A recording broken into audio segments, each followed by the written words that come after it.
ఇప్పుడే జీ5 app download చేయండి. చూడండి మీ ఫేవరెట్ టీవీ షోస్ ఎప్పుడైనా ఎక్కడైనా. సారీ, స్లిప్ అయిపోయింది.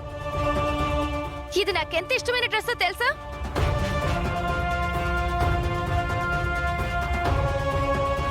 చూడమ్మా, అక్కడ వాష్రూమ్ ఉంది, వెళ్ళి కడుక్కొచ్చేసి.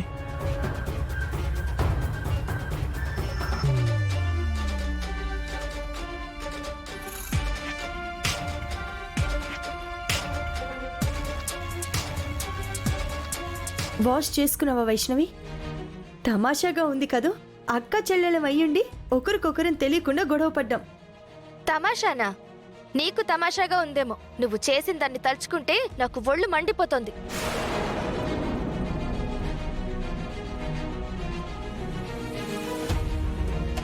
అది కాదు చెల్లి. హే, ఎవరే నీకు చెల్లి? నేనా? నీలాంటి దరిద్రమైన పర్సనాలిటీ నాకు అక్కయ్య ఉంటే చిన్నప్పుడే దాన్ని బయటకు విసిరేమని చెప్పేదాన్ని.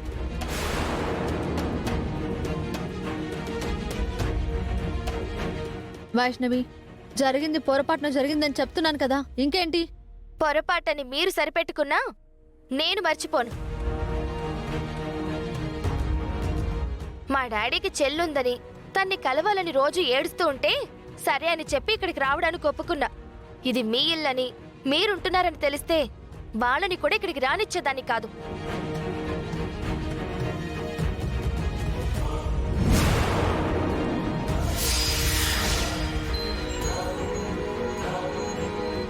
అక్కడ బాగానే మాట్లాడావు కదా. అందరూ ఉన్నారని మాట్లాడాను, కానీ మీరు చేసిన అవమానాన్ని మాత్రం మర్చిపోను. ఎప్పటికీ మిమ్మల్ని వదిలిపెట్టను.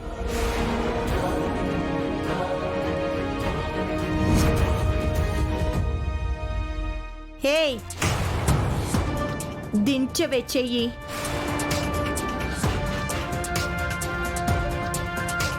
ఏంటి మంచిగా మాట్లాడుతుంటే పెద్ద బిల్డప్ ఇస్తున్నావు? అందరి ముందు సారీ చెప్పింది నేను నీకు భయపడనుకుంటున్నావా? మనం బంధువులమని.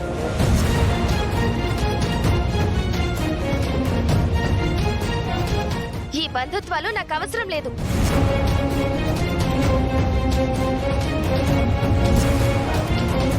మాకు కావాలి. మా అత్తయ్య గారికి వాళ్ళ అన్నయ్య ప్రేమ కావాలి. మీ నాన్నకి వాళ్ళ చెల్లెలి అభిమానం కావాలి. ఎప్పుడో విడిపోయిన బంధం కలకాలం కలిసి ఉండాలి. నాలాంటి అక్కుంటే బయటికి విసిరి పారేమని చెప్పేదాన్ని కాదే. నీలాంటి హెడ్ వెయిట్ ఉన్న చెల్లెలుండుంటే హెడ్ వెయిట్ దించి నలుగు తన్ని మరీ దారిలో పెట్టుండేదాన్ని. ఇదిగో గుండమ్మ చెప్పిందంటే కీర్తనమే. ఇక నుంచి ఈ రెండు కుటుంబాల మధ్య రాకపోకలు ఉంటాయి. పద్ధతులు తెలుసుకో. కుటుంబాన్ని ప్రేమించడం నేర్చుకో. చిన్న పిల్లవి కాబట్టి ఫస్ట్ టైం మాటలతో చెప్తున్నాను, బుద్ధిగా విను. లేదనుకో బడిత పూజే. అర్థమైందా? పద పొట్టి బుడంకాయ్.